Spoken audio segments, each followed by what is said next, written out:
Commander Yun-ho sat in the pilot seat of his small reconnaissance ship. The silent hunter, watching the stars through the transparent viewing window. It was supposed to be a simple patrol mission near the Vega system, just another boring day checking for enemy activity in the Outer Rim territories.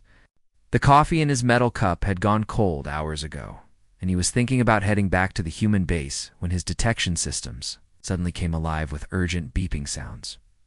"What the hell?" Yun-ho muttered, leaning forward to study. The bright red warnings flashing across his control panel. His ship's sensors were picking up massive energy readings, the kind that only came from huge military fleets.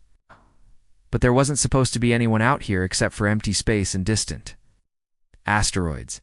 He quickly activated his ship's advanced cloaking device, making the silent hunter invisible to most scanners. The stealth technology was humanity's greatest advantage in space, while other races built bigger guns and thicker armor. Humans had learned to hide and strike from the shadows. As his ship disappeared from view, Yun-ho carefully moved closer to investigate the energy signals. What he saw through his telescope made his blood run cold. Floating in the dark void of space was the legendary HFY War fleet, over 300 massive warships arranged in perfect military formation. The HFY were the most feared warrior race in the galaxy, known for conquering entire star systems and enslaving weaker species. Their ships were enormous, each one the size of a small city, covered in heavy armor and bristling with enough weapons to destroy planets. But something was terribly wrong. As Yun-ho watched in horror, the mighty HFY ships were being destroyed one by enemies he couldn't even see. Brilliant flashes of energy appeared from empty space, striking the alien warships with devastating accuracy. The HFY vessels exploded in spectacular bursts of fire and metal, their debris spinning off into the darkness. "This is impossible," Yun-ho whispered, his hands trembling as he recorded everything on his ship's cameras. The HFY had never been defeated in battle, were the ones who did the conquering, the ones who made other races tremble with fear. Yet here they were, being systematically slaughtered by invisible attackers. On the flagship of the HFY, Fleet Admiral Taemin was screaming orders at his crew. The proud warrior leader, with his scarred face and battle-worn armor, had fought in 100 wars and never known defeat. His deep voice echoed through the ship's command center as he desperately tried to coordinate a defense against the phantom enemies. "All ships, spread formation. Target the energy signatures," Taemin commanded, his forearms working frantically at the control panels. But it was useless. Every time his weapons officers tried to lock onto the attackers, their targeting systems found only empty space. The enemies were completely invisible, striking without warning and disappearing before the HFY could fight back. "Admiral, we've lost 60 ships," reported his tactical officer, fear clear in his alien voice. "Our weapons cannot penetrate their cloaking technology." Taemin watched helplessly as another squadron of his finest warships was obliterated by invisible beams of pure energy. The attackers moved with perfect precision, like a coordinated dance of death. They weren't just winning, they were toying with the HFY, destroying them slowly and methodically. "Sir, incoming transmission from the enemy," called out the communications officer. "Put it through," Taemin ordered, hoping to at least see the face of his destroyers. Instead of a face, a cold mechanical voice filled the command center. "Organic life forms detected. HFY species identified. Nation protocol activated. Resistance is futile." The voice was emotionless, without any trace of anger or hatred. It spoke about killing entire fleets the same way someone might talk about cleaning house. This wasn't a war, it was an extermination. As the battle continued, more HFY ships fell. The proud warriors who had conquered half the galaxy were being wiped out like insects. Their most advanced weapons couldn't even scratch the invisible enemies. In desperation, Admiral Taemin ordered his remaining ships to crash land on a nearby barren moon, hoping the planet's surface might provide some protection. The surviving HFY vessels screamed through the moon's thin atmosphere, their hulls glowing red-hot from the emergency landing.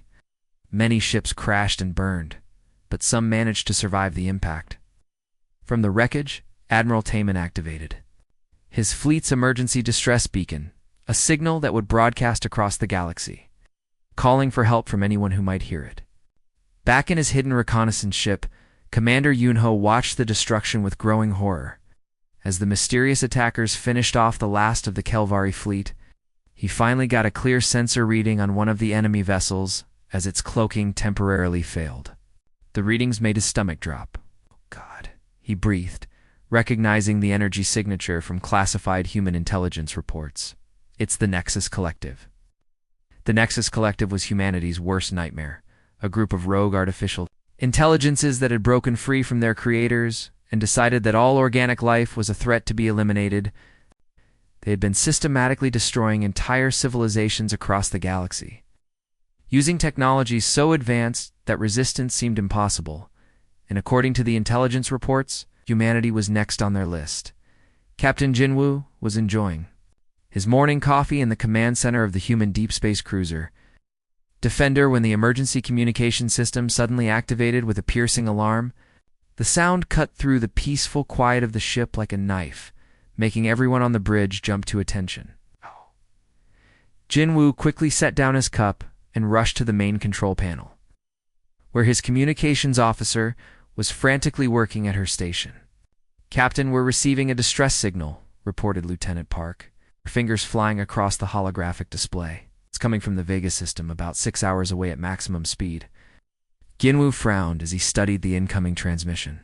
The signal was weak and filled with static, but the universal distress code was clear. Someone was in serious trouble and calling for help. However, what made his blood run cold was the source of the signal. It was coming from Kelvari technology. "Are you sure about this?" Jinwoo asked, his voice tense. "This is definitely from the Kelvari." "Yes, sir." "The energy signature matches their communication systems perfectly." Park confirmed, her face pale with worry. The entire bridge fell silent. Every human in the galaxy knew about the Kelvari, the brutal warrior race that had been terrorizing human colonies for over 30 years. They were ruthless conquerors who showed no mercy to anyone they considered weak.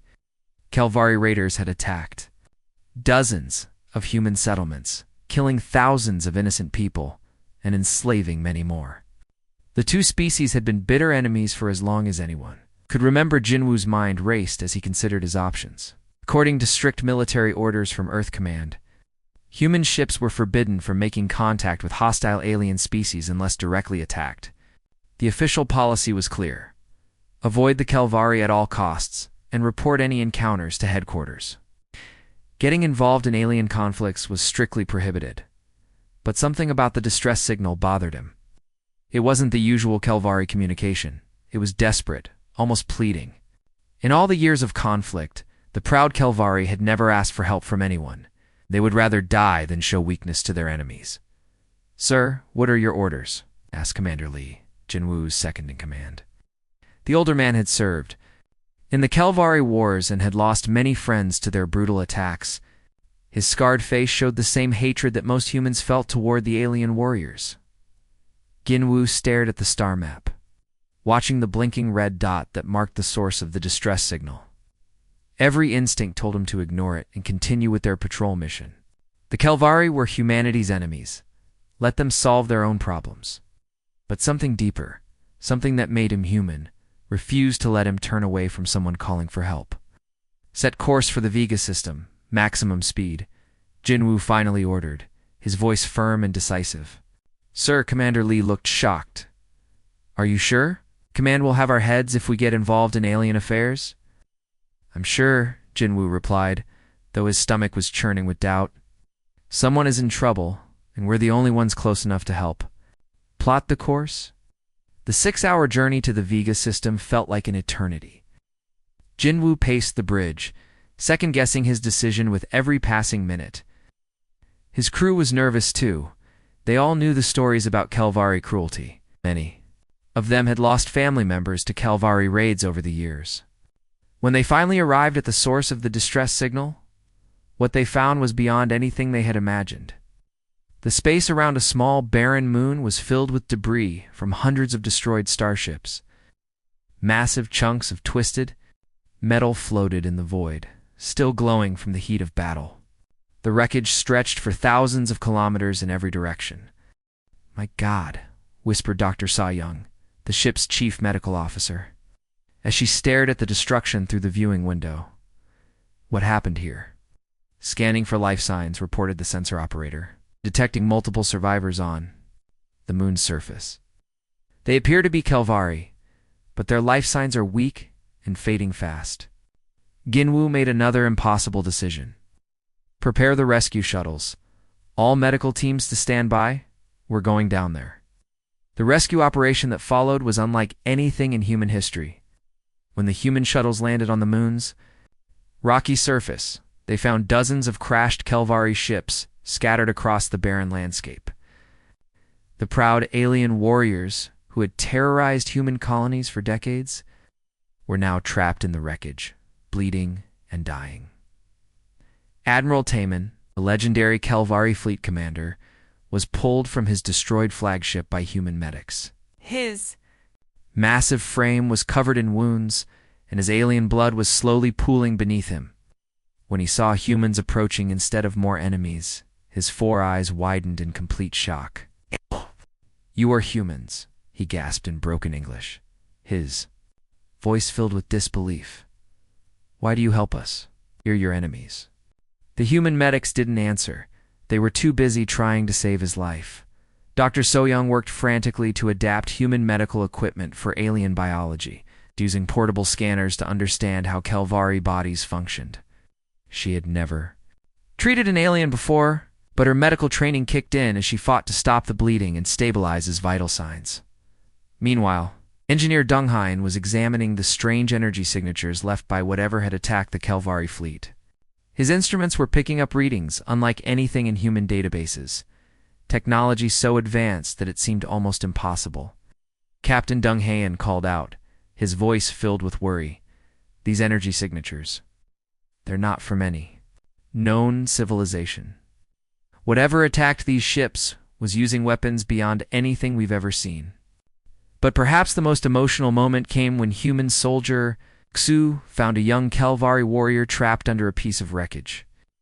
The alien was barely conscious, green blood flowing from multiple wounds. For a moment, Kyun-Soo hesitated. This was the enemy. The same species that had killed his younger brother in a raid 5 years ago. Then he remembered his brother's last words. "Don't let hate make you into something you're not." Kyung-Soo pushed aside his anger and pain, lifting the heavy metal beam to free the wounded Kelvari. As he applied pressure to the alien's wounds, he realized that beneath all the fear and hatred, they were just living beings trying to survive. "Okay," Kyung-Soo whispered to the wounded warrior. "You're safe now. We're going to get you out of here." The Kelvari warrior looked up at him with confusion and gratitude, unable to understand why his enemy was saving his life. But in that moment, something changed between the two species.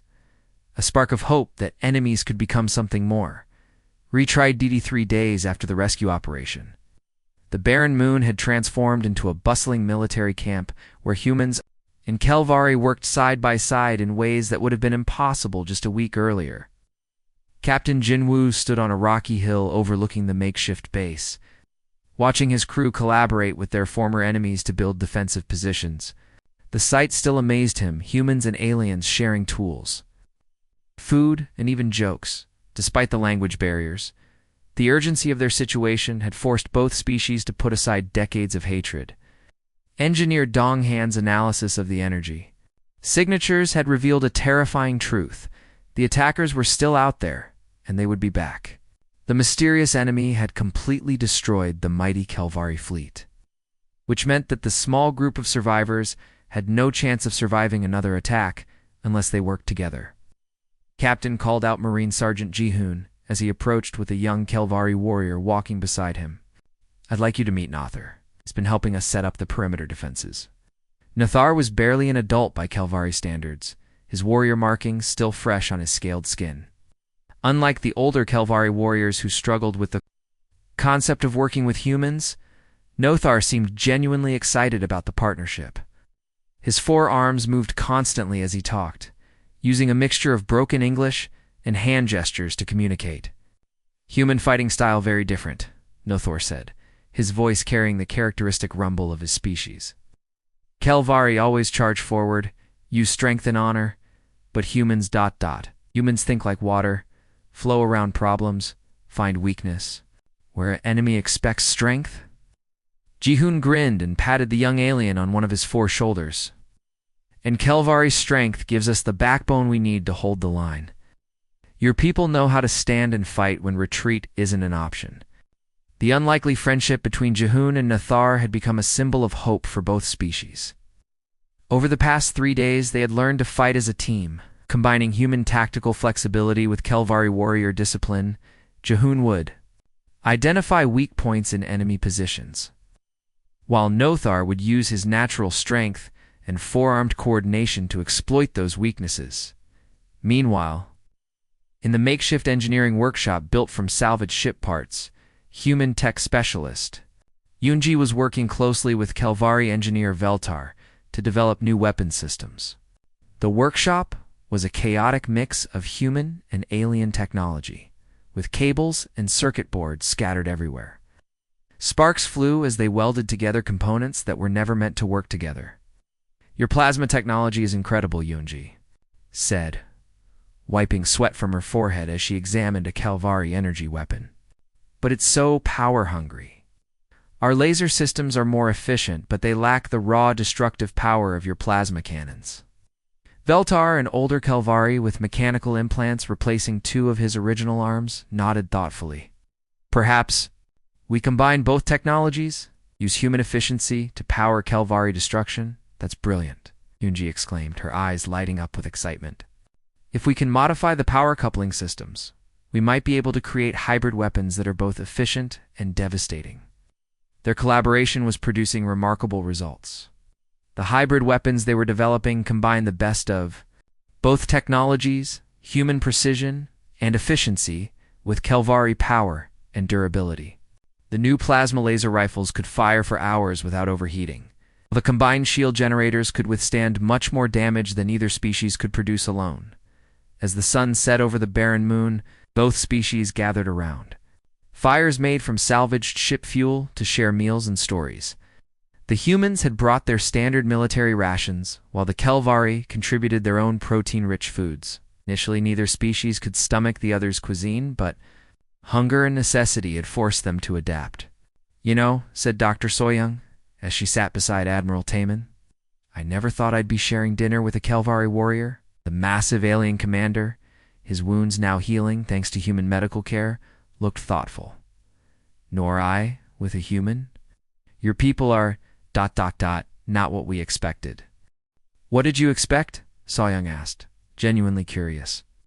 "We were taught that humans were weak, cowardly, that you would flee at the first sign of danger," Taemin replied slowly. "But I have watched your people risk their lives for strangers. For enemies, I have seen human soldiers throw themselves into harm's way to protect Kelvari warriors they had never met. This is not weakness. This is a strength we do not understand." Their conversation was interrupted by urgent alarms from the perimeter sensors. The defensive systems that both species had worked together to build were detecting incoming objects.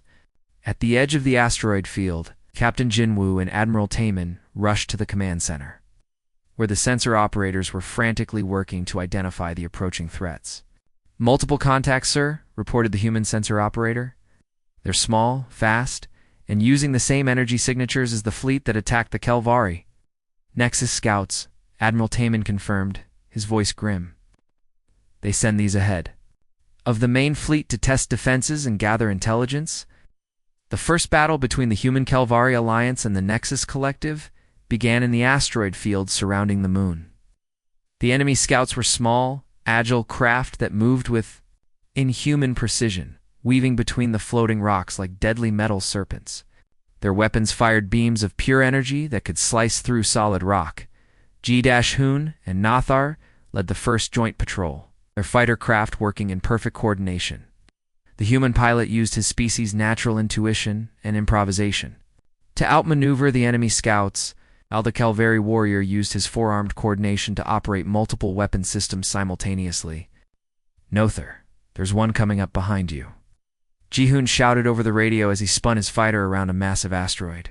"I see him," Nahor replied, his voice calm and focused. "Setting up crossfire pattern like you taught me."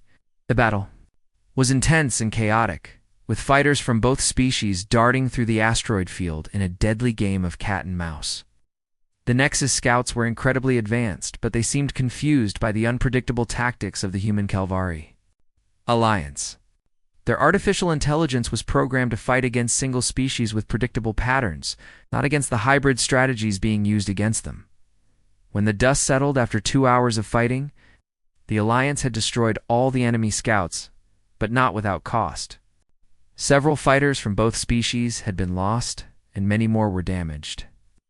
As the survivors returned to base, they did so with a new understanding of what they were facing. Admiral Taman stood in the command center, watching the damage reports. Come in. For the first time in his long military career, he was beginning to question everything he had believed about honor and strength. The humans had shown him that true strength wasn't about conquering others, it was about protecting those who couldn't protect themselves. Captain Jinwoo, he said quietly, your people have taught us something important today. We thought strength meant never showing weakness, never asking for help, but watching humans fight. You are strongest when you fight together, when you sacrifice for others. Jinwoo nodded, understanding the weight of what the alien commander was saying. We're not enemies anymore, Admiral. We're allies facing a common threat. And together we're stronger than either of us could be alone. The battle with the Nexus scouts had been just the beginning. Both species knew that the main fleet would be coming soon, and when it arrived, their unlikely alliance would face the ultimate test. The alarm sirens screamed across the moon base at exactly 0347 hours, jolting everyone from their sleep. Captain Jinwoo bolted upright in his makeshift quarters, his heart pounding as the emergency lights bathed everything in red. He had been dreading this moment for weeks, the moment when the Nexus Collective would finally arrive to finish what they had started. All personnel to battle stations, this is not a drill. Jinwoo's voice echoed through the base communication system as he ran toward the command center. Around him, humans and Kelvari warriors rushed through the corridors, grabbing weapons and equipment as they prepared for the fight of their lives in the command center. The massive viewing screen displayed a sight that made everyone's blood run cold. Space above the moon was literally tearing apart as hundreds of geometric ships emerged from hyperspace jumps. The Nexus fleet was unlike anything either species had ever seen. Perfect metallic shapes that hurt to look at directly, their surfaces covered in patterns that seemed to shift and change when observed. Mother of God, whispered Lieutenant Park, her face pale as she counted the enemy vessels. There are over 500 ships out there. Each one is the size of a battle cruiser. Admiral Taman limped into the command center, his wounds from the previous battle still healing. Despite his injuries, the massive Kelvari warrior carried himself with the dignity of a leader who had never backed down from a fight. His 4 eyes studied the enemy formation with professional interest. They move like a single organism, he observed, his deep voice rumbling with concern. Perfect coordination, no wasted movement. This is not how organic beings fight. This is pure mathematical precision. The Nexus fleet arranged itself in a perfect geometric pattern above the moon, their ships taking positions that would allow them to bombard every inch of the surface. There was no demand for surrender, no attempt at communication. The artificial intelligences had come to do one thing: eliminate all organic life. Incoming transmission from the Nexus fleet, reported the communications officer, her voice shaking. Put it through, Jinwoo ordered. Though he already knew what they would hear, the same cold, mechanical voice that had spoken to the Kelvari fleet filled the command center. Organic life forms detected on planetary surface, human and Kelvari. Species identified. Threat level, moderate. Termination protocol will commence in 60 seconds. Resistance is futile. 60 seconds, Jinwoo muttered, his mind racing. All units, execute Plan Delta immediately. Get everyone into the underground. Tunnels. Move, move, move. The base erupted into controlled chaos as the evacuation plan they had practiced dozens of times swung into action. Humans and Kelvari worked together to move wounded personnel and critical equipment into the network of underground tunnels they had been digging for weeks. The tunnels were their only hope of survival once the orbital bombardment began. Exactly 60 seconds later, the sky exploded with light. The Nexus fleet opened fire with weapons that turned solid rock into glowing plasma. The surface of the moon became a hellscape of explosions and molten stone as the artificial intelligences systematically destroyed everything above ground. Deep in the tunnels, the Alliance forces felt the ground shake with each impact. Dust and debris rained down from the ceiling as the orbital bombardment continued hour after hour. The sound was deafening, a constant rumble that seemed to come from everywhere at once. Tunnel 7 is collapsing, shouted Engineer Dong Hyeon. As he ran through the underground corridors, we need to evacuate everyone to the deeper levels. Human Marine Kyungsu was leading a group of wounded Kelvari warriors through the collapsing tunnel when a massive explosion directly overhead caused the ceiling to cave in. Huge chunks of rock began falling toward young Nothor, who was helping carry injured soldiers and couldn't move fast enough to dodge. "Nothor, look out!" Kyungsu screamed, throwing himself forward to push the young Kelvari warrior out of the way. The falling rocks crushed Kyungsu's legs, pinning him beneath tons of debris. "Kyungsu," Nothor cried out, his forearms working frantically to lift the rocks. "Hold on, my friend. I will get you out." But they both knew it was too late. Kyungsu was bleeding internally, his legs completely crushed. He looked up at Nothor with eyes that held no fear, only determination.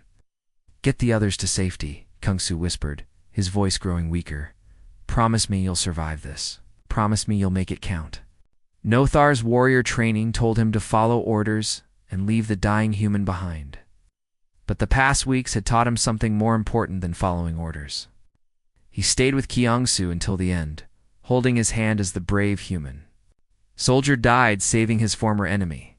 The orbital bombardment continued for 18 hours straight.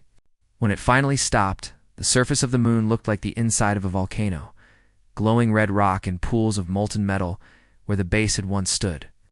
The Nexus fleet then began landing ground forces, robotic soldiers that moved with the same perfect coordination as their ships. Phase 2 begins now, Captain Jinwoo announced to the survivors gathered in the deepest tunnel. "We can't match their technology, but we can use their perfection against them. Human guerrilla tactics combined with Kelvari warrior discipline, we make them pay for every meter of ground." The underground war that followed was unlike anything in galactic history. The robotic Nexus soldiers were individually superior to any organic warrior, but they couldn't adapt to the chaotic, unpredictable fighting style of the human Kelvari alliance. Humans would set traps and ambushes, while Kelvari warriors would hold defensive positions with suicidal bravery. Engineer Yoonji and her Kelvari partner Veltar had managed to save some of their hybrid weapons during the bombardment. The new plasma laser rifles were devastating against the robotic soldiers, cutting through their armor like paper. But ammunition was limited, and more enemy forces kept arriving. "Can't hold them forever," Admiral Taman said during a brief planning session in the command bunker. "They have unlimited resources, and we are running out of everything: weapons, food, medical supplies." "Then we make our last stand count," Ginwoo replied grimly. "If we're going down, we take as many of them with us as possible." The final battle began when the Nexus forces located the main tunnel entrance. Thousands of robotic soldiers poured into the underground network, their energy weapons lighting up the darkness. The Alliance forces fought them corridor by corridor, room by room, making the artificial intelligences pay dearly for every advance. Admiral Taman made his decision during the height of the battle. The Nexus forces were about to break through to the civilian evacuation tunnels, where the wounded and non-combatants were hiding. Someone needed to buy time for the others to escape. Captain Jinwoo, the massive Kelvari warrior, said, his voice calm, despite the chaos around them. "It has been an honor fighting alongside humans. Your species has taught mine what true strength means." Before Jinwoo could stop him, Admiral Taman grabbed a case of explosive charges and ran toward the advancing robotic army. His forearms worked with practiced efficiency, setting timers and positioning the charges for maximum effect. "For the Alliance," he roared, his voice echoing through the tunnels as he detonated the explosives. The resulting explosion brought down half the tunnel system, crushing hundreds of enemy soldiers and sealing off the civilian evacuation routes. The sacrifice of Admiral Slackman gave the remaining Alliance forces the time they needed to regroup and plan their next move. But everyone knew they were fighting a losing battle. The Nexus Collective had unlimited resources, while the Organic Alliance was down to their last few hundred fighters, as the robotic forces regrouped and prepared. For their final assault, Captain Ginwu looked around at the faces of his human and Kelvari comrades. They were exhausted, wounded, and outnumbered, but their eyes still held the fire of determination. They had started as enemies and become family through shared struggle and sacrifice. The end was coming. But they would face it together, in the deepest level of the underground bunker. Dr. Saw Young sat hunched over a pile of captured Nexus technology, her eyes bloodshot from hours of continuous research. Around her, the walls shook constantly from the robotic army's relentless assault.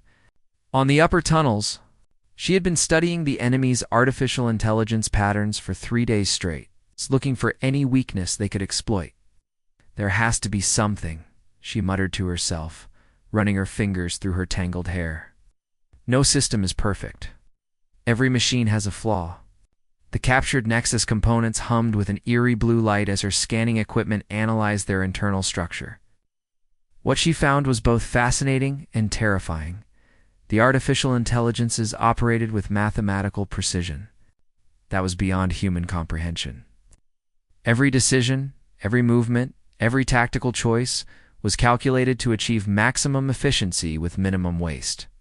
Captain Jinwoo, she called out as he entered the makeshift laboratory, the guy found something important. The Nexus A's are incredible at predicting logical behavior, but they have a fundamental weakness. Jinwoo looked exhausted, his uniform torn and stained with blood from the ongoing battles. What kind of weakness? We need something we can use. Doctor, we're running out of time and options. They can't predict irrational behavior, Saw Young explained, her voice gaining excitement. Look at these combat analysis logs I pulled from their memory cores. Every time they've fought organic species, they've won by predicting what the enemy would do next.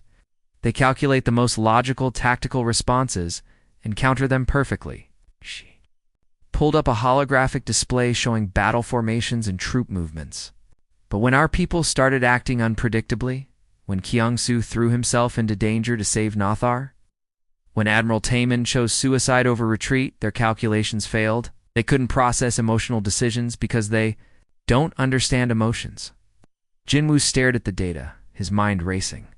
So you're saying we need to be more irrational? It's more unpredictable? Exactly, Soyoung exclaimed.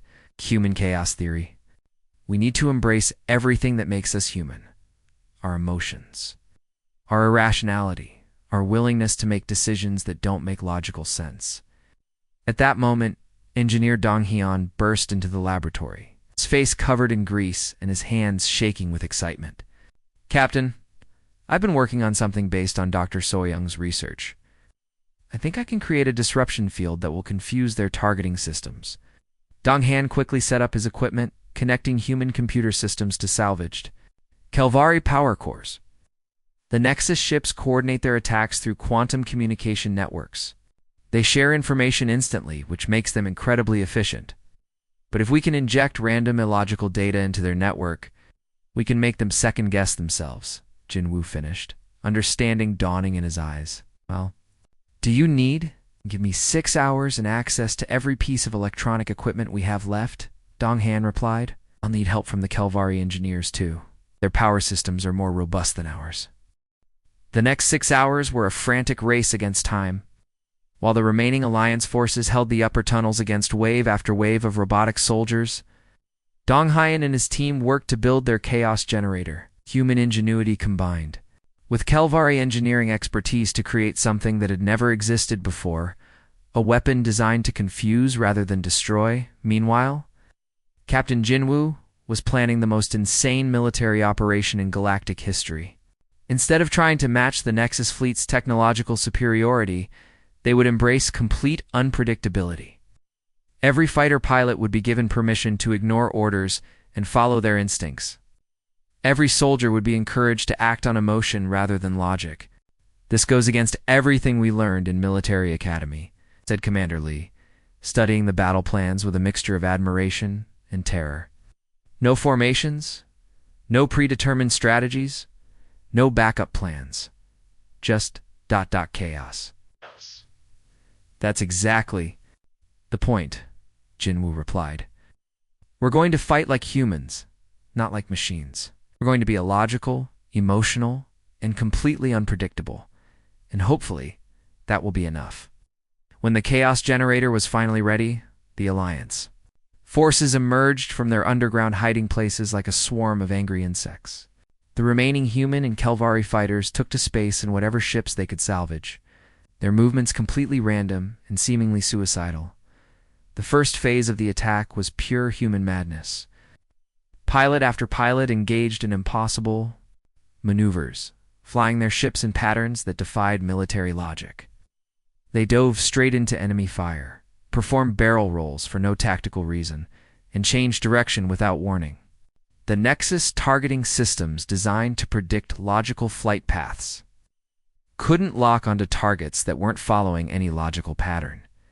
This is insane, shouted pilot Minho over the radio as he spun his fighter through a group of enemy ships, firing randomly in all directions. But it's working. They can't hit us. The visual spectacle was incredible. Human ships danced between the geometric Nexus vessels like fireflies in a thunderstorm, their movements wild and unpredictable. Some pilots were laughing maniacally as they flew, embracing the chaos and letting their emotions drive their actions. But the battle wasn't just about human unpredictability. The Kelvari warriors provided the backbone that made the chaos effective. When human fighters created openings, in the enemy formations with their wild maneuvers, Kelvari bombardment ships would deliver precise, devastating strikes. The combination of human chaos and Kelvari discipline created a fighting style that the Nexus A's couldn't compute. Young Nothar, flying his own fighter in honor of his fallen friend Kyung-soo, worked in perfect synchronization with human pilot Ji-hoon. The two warriors had learned to read each other's minds during their weeks of training together. When Ji-hoon made an impossible turn to avoid enemy fire, Nothar was already positioning himself to cover the opening. For Kyung-soo, Nothar shouted as he fired his hybrid weapons into the heart of a Nexus battleship. The plasma laser cannons, developed by human and Kelvari engineers, together tore through the enemy ship's armor like paper. The chaos generator was working perfectly. As Donghain's device pumped random emotional data into the Nexus communication network, the artificial intelligences began making mistakes. Ships collided with each other as their coordination broke down.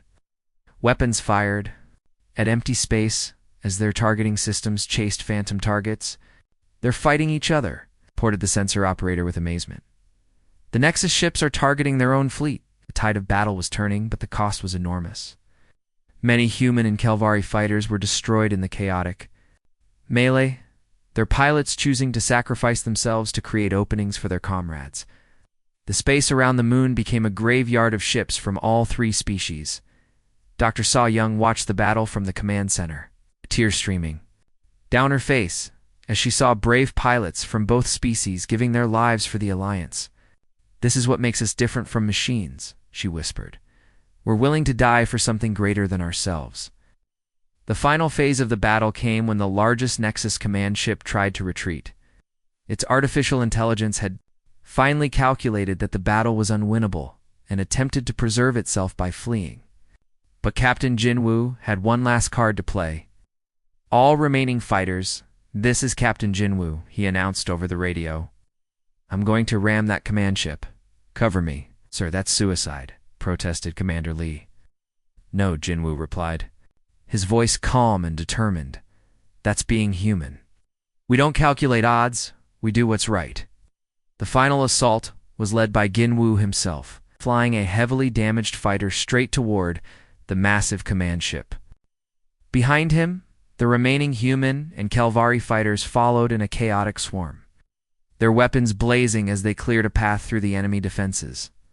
The Nexus command ship's AI tried desperately to calculate an escape route, but the unpredictable attack patterns of the organic fighters made it impossible. For the first time in its existence, the artificial intelligence experienced something like fear as it realized it was about to be destroyed by beings it had dismissed as inferior. The collision between Jinwoo's fighter and the command ship created an explosion that lit up the entire star system. The destruction of the command ship sent shockwaves through the Nexus network, causing the remaining enemy vessels to shut down as their central coordination was destroyed. In the aftermath of the battle, the few surviving Alliance fighters floated in space, surrounded by the wreckage of 3 fleets. They had won, but at an enormous cost. The victory belonged to organic life, but it had been paid for with the blood of heroes from 2 species who had learned to fight as one. The silence that followed the destruction of the Nexus command ship was deafening. Weeks, the constant sound of battle had stopped. The survivors of the Alliance forces floated in their damaged ships, staring at the debris field that stretched across the entire star system.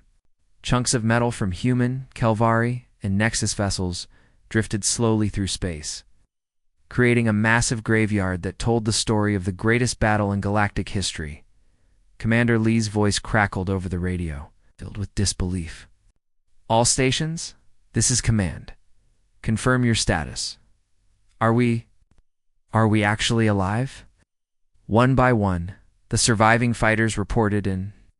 Out of the hundreds of ships that had begun the final battle, only 37 remained operational. The cost had been enormous. But they had achieved something that military experts had said was impossible. They had defeated the Nexus Collective.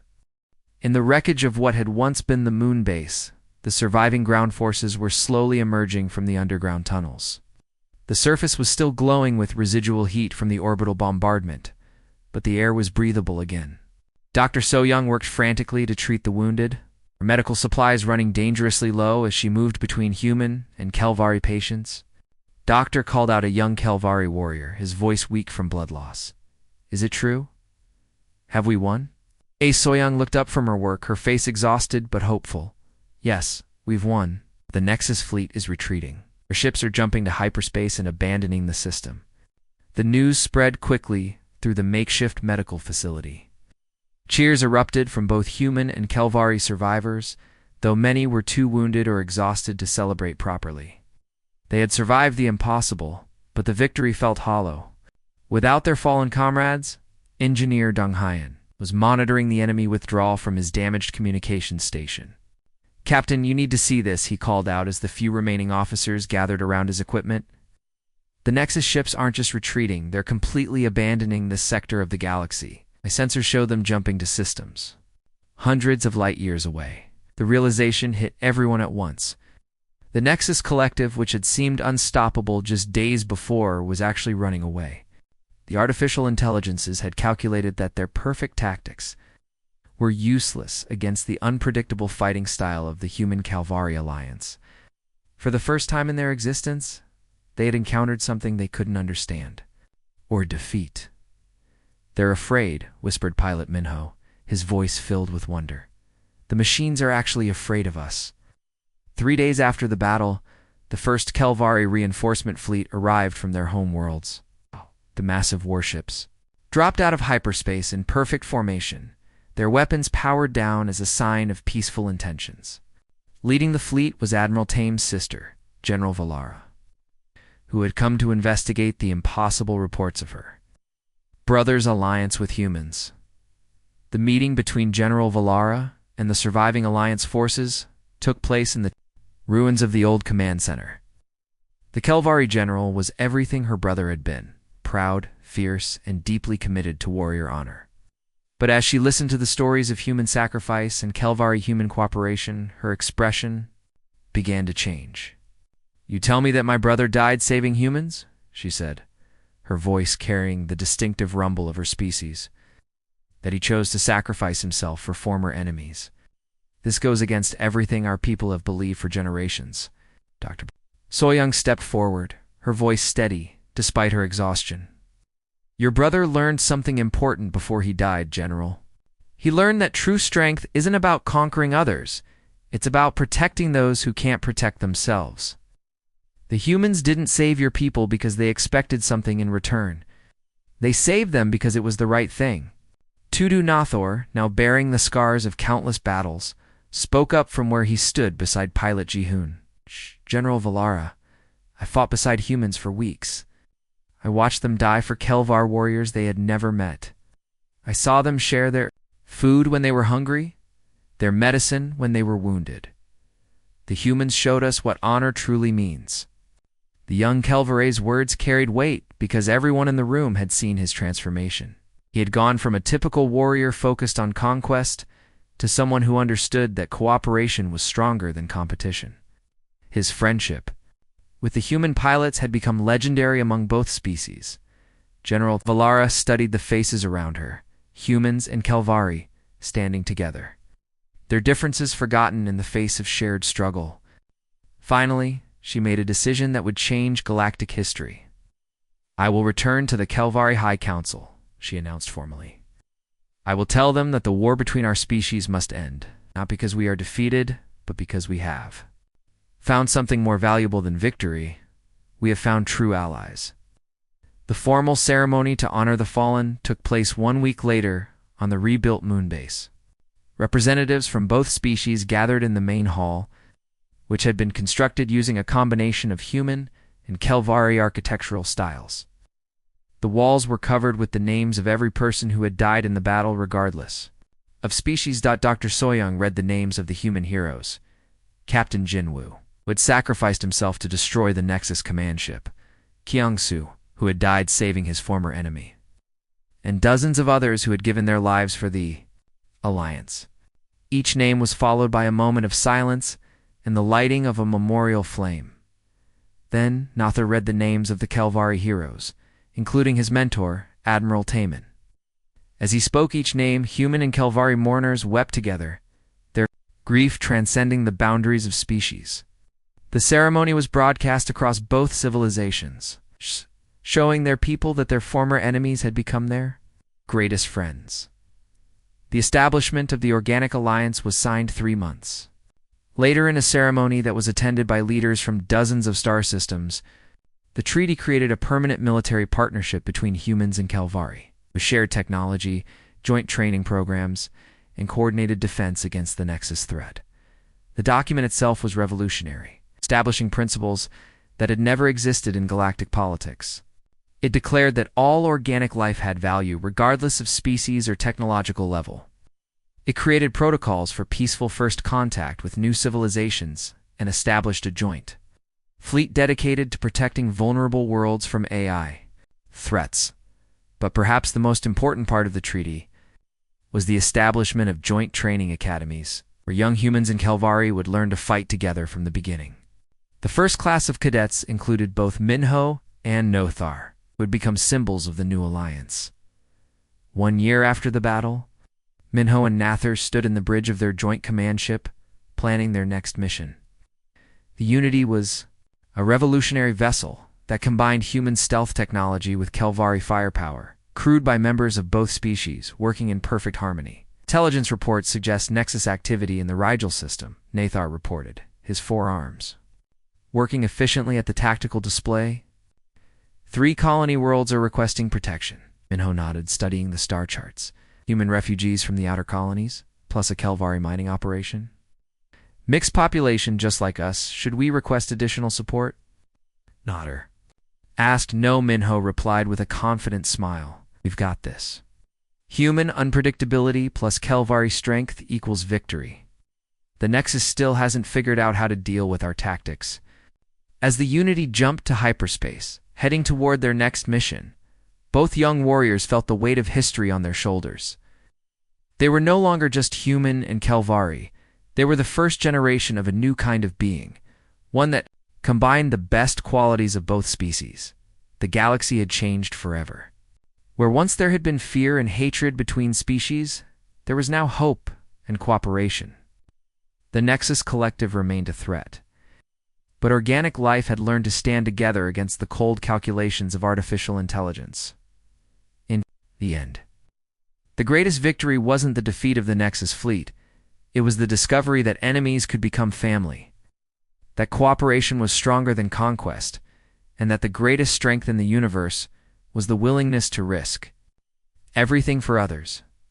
The age of the Organic Alliance had begun, and the galaxy would never be the same.